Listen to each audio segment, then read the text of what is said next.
So hello friends, welcome back to my channel. आज मैं आपको लाइफ प्रोसेस का फाइनल पार्ट एक्सक्रीशन एक्सप्लेन करने वाली हूँ डिटेल में।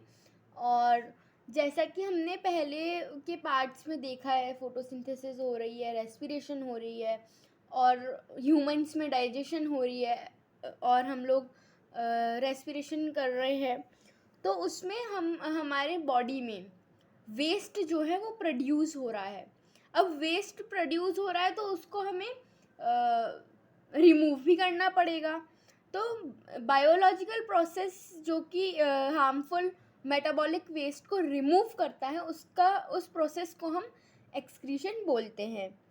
तो अब मैं आपको ये यहाँ तक रीड करके बताऊँगी। So we have already discuss how organism get rid of gaseous waste generated during photosynthesis or respiration. Other metabolic activities generates nitrogenous waste which need to be removed. The biological process involved in the removal of these harmful metabolic waste from the body is called excretion.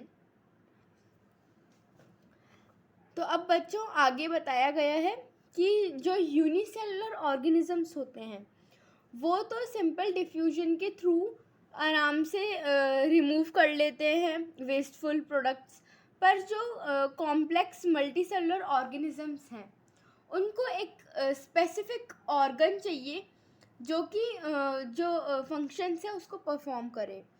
तो different organism use varied strategies to do this. Many unicellular organisms remove these waste by simple diffusion from the body surface into the surrounding water. As we have seen in other process, complex multicellular organisms use specialized organs to perform the same functions. तो अब बच्चों मैं आपको excretion in human beings explain करने वाली हूँ। और ये जो डायग्राम है ये ह्यूमन एक्सक्रीटरी सिस्टम का ही डायग्राम है। तो हाँ, यहाँ पे हमारे पास पेयर ऑफ किडनी होती है, पेयर ऑफ यूरेटर्स, एक यूनिटरी ब्लैडर होता है और एक यूरिथ्रा होता है। तो किडनी जो है वो हमारे एब्डोमेन में दोनों साइड पे प्रेजेंट होती है बैकबोन के। और यूरिन जो है, यूरिन किडनी में प्रोड्यूस होता है और यूरेटर्स के थ्रू यूनिटरी ब्लैडर में जाता है। यूनिटरी ब्लैडर में वो स्टोर होता है और जब तक एक सर्टेन अमाउंट तक ब्लैडर भर नहीं जाता तब तक वो ब्लैडर में ही रहता है। और जब ब्लैडर भर जाता है तो ब्लैडर की वॉल जो है वो कॉन्ट्रैक्ट करती है और यूरेथ्रा के थ्रू यूरिन जो है वो हमारी बॉडी के बाहर निकल जाता है। तो यहाँ पे यही बताया गया है कि the unitary system of human beings includes a pair of kidney, a pair of ureters, a unitary bladder and a urethra. Kidneys are located in the abdomen, one on each side of the backbone. Urine produced in the kidney passes through the ureters into the unitary bladder, where it is stored until it is released through the urethra.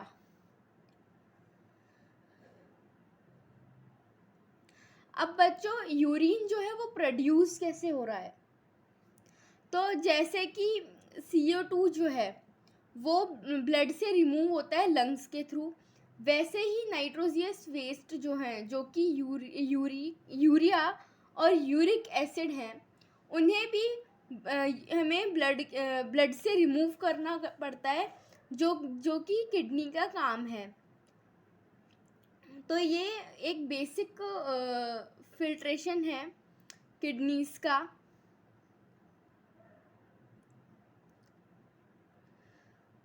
तो urine जो है वो branch of renal artery से enter करती है, ब्रोमेन्स capsule में जाती है। वहाँ पे जो वेस्ट हैं वो अलग अलग होते हैं। अब जैसे कि कुछ फिल्ट्रेट होते हैं, सब्सटेंसेस होते हैं हमारी बॉडी में, जैसे कि ग्लूकोज है, अमीनो एसिड है, सॉल्ट है, मेजर अमाउंट ऑफ वाटर है, ये सब चीज़ें वापस हमारे ब्लड में भेज दी जाती हैं और सिर्फ यूरिया और यूरिक एसिड जो है वो अलग कर लिया जाता है, जो कि हमारे इस ट्यूब में होता है। ये जो आप देख सकते हैं लूप इतना लंबा, ये लूप ऑफ हेनले होता है और यहीं पे जो आपका अमीनो एसिड, ग्लूकोज और सॉल्ट और वाटर है वो रिमूव कर लिया जाता है और सिर्फ यूरिक एसिड और यूरिया आगे भेज दिया जाता है और फिर यूरेटर्स के थ्रू रिमूव कर दिया जाता है, अपने ब्लैडर में जो यूरिन है वो पहुंच जाता है।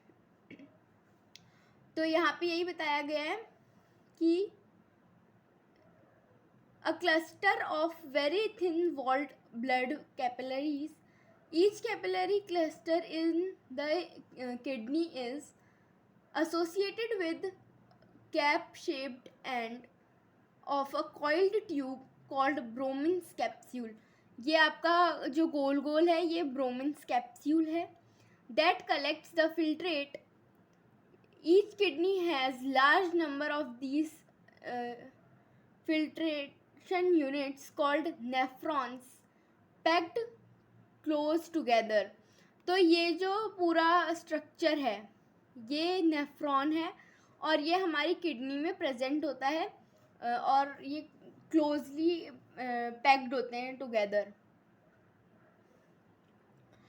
Some substances in the initial filtrate such as glucose, amino acid, salt and a measure amount of water are selectively reabsorbed as the urine flows along the tube.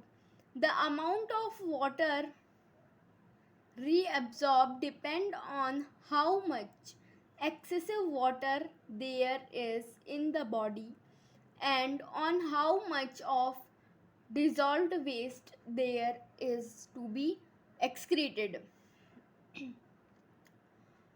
तो ये तो हमने अलग कर लिया यूरिक एसिड और यूरिया को, और बाकी की जो सब्सटेंसेस थे वो हमने वापस ब्लड में रीअब्जॉर्ब करा दिए. अब यूरिन तो बन गया, यूरिन को क्या करेंगे हम यूरेटर्स के थ्रू यूनिटरी ब्लैडर में भेज देंगे और फिर यूनिटरी ब्लैडर जो है वो एक्सपेंड होकर के बाद में यूरिया के थ्रू रिमूव कर देगा यूरिन को. तो यहाँ पे यही बताया गया है the urine forming in each kidney eventually enter a long tube the ureter which connects the kidney with the unitary bladder. Urine is stored in the unitary bladder until the pressure of the expand bladder leads to the urge to pass it out through the urethra. तो यहाँ पे हमें बताया गया है कि pressure जो है जब तक एक्सटेंड हो जाता है ब्लैडर उसके बाद में यूरेथ्रा जो है रिलीज़ कर देता है. अब यहाँ पे हमें बताया गया है कि जो ब्लैडर है वो मस्कुलर ऑर्गन है जो कि हमारे नर्वस सेल के नर्वस कंट्रोल में होता है. तो अब नर्वस कंट्रोल के अंदर है तो हम जो है वो कंट्रोल कर सकते हैं अर्ज टू यूरिनेट को. मतलब हम लोग चाहें तो थोड़ी देर के लिए यूरिन जो है उसको हम चाहें तो रोक सकते हैं. So the bladder is a muscular, so it is under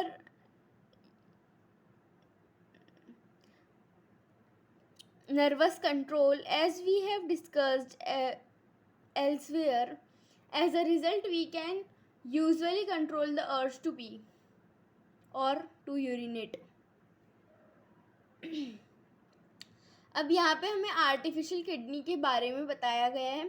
तो जब किसी पर्सन की किडनी जो है वो फेल हो जाती है या फिर अच्छे से फंक्शन नहीं कर पाती, जैसे कि कई बार किडनीज़ में इन्फेक्शन हो जाता है, इंजरी हो जाती है या फिर ब्लड सर्कुलेशन अच्छे से होता नहीं है किडनी में, तो किडनी जो है अच्छे से परफॉर्म नहीं कर पाती और यूरिन जो है वो अच्छे से फिल्टर नहीं कर पाती.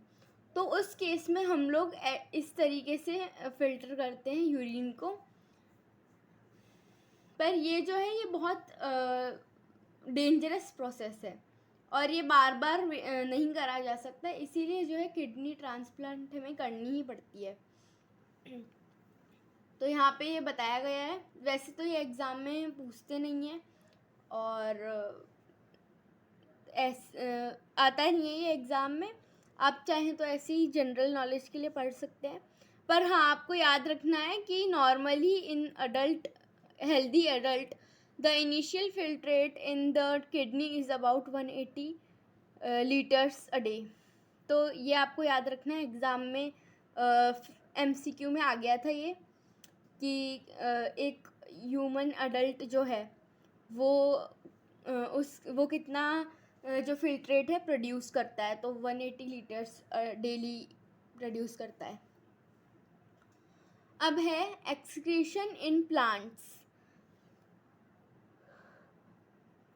तो अब प्लांट्स जो है वो एक कंप्लीट डिफरेंट स्ट्रेटेजी जो है वो यूज़ करते हैं एक्सक्रीशन के लिए। तो ऑक्सीजन जो है वो खुद ही जो है एक वेस्ट प्रोडक्ट है जो कि फोटोसिंथेसिस के टाइम पे प्रोड्यूस होता है।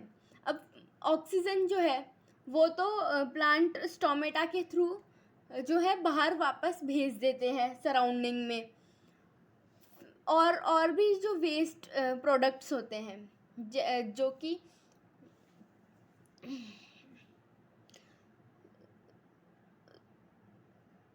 तो और बाकी जो भी वेस्ट प्रोडक्ट्स होते हैं वो कई बार लीव्स के थ्रू जो है वो हट जाते हैं। जैसे कि जो पत्तियां झड़ रही हैं, तो झड़ रही हैं इसका मतलब वो यही है कि उसके अंदर वेस्ट जो है वो कलेक्ट हो चुका है, इसीलिए वो गिर रही हैं।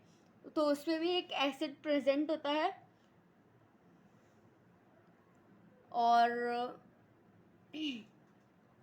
जो बहुत सारे प्लांट्स जो हैं वो तो स्टोर कर लेते हैं वेस्ट प्रोडक्ट्स को, जैसे कि अपने गम्स और रेजिन्स में जो वेस्ट प्रोडक्ट है वो स्टोर कर लेते हैं।